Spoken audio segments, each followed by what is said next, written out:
Understanding the operation of the three gunas, or qualities of nature, is an important part of understanding yogic psychology. The Bhagavad Gita devotes considerable effort to describing the gunas and their functionality. For most people, however, translating things like reactions, responses, attitudes, etc., into the language of the gunas is a difficult task. This is particularly the case for Westerners who have no background or grounding in the yogic psychology and its terminology. Dr. Dalal has found a way to describe the action of the gunas as a type of attitude of response. He is essentially assigning the predominant quality of each guna to a specific aspect of the being. Thus, the physical being is characterized primarily by tamas, the vital being by rajas, and the mental being by sattva, in their purest and ideal forms.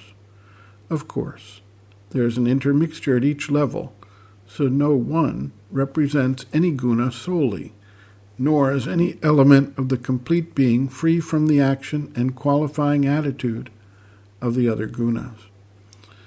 Dr. Dalal observes, quote, "The differences among the parts of the outer being are illustrated in relation to attitude towards life, oneself and others, work, and difficulties.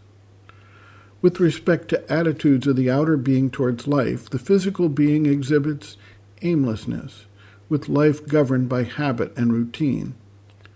The vital being fixates on pursuit of wealth, sex, and power, life governed by desire. The mental being's attitude is governed by pursuit of knowledge, life governed by moral and mental principles.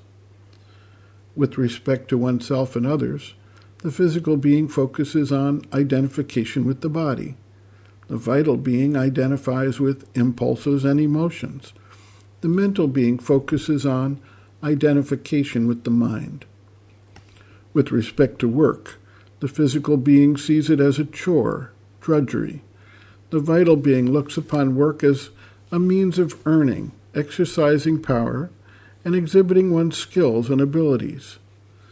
The mental being is concerned with performance of duty, rendering a service, means of self-expression and self-improvement. Regarding difficulties, the physical being tends to respond with indifference, passive resignation, avoidance, or escapism. The vital being responds with struggle, anxiety and tension, irritability and aggression. The mental being acts by focusing on dispassionate problem solving. Since all human beings have physical, vital, and mental components in the makeup of their personality, the attitudes pertaining to these parts of the being exist in everybody. The attitudes vary in different persons in the degree of their predominance, depending on the extent to which each of the three parts of the being is dominant in a person." End quote.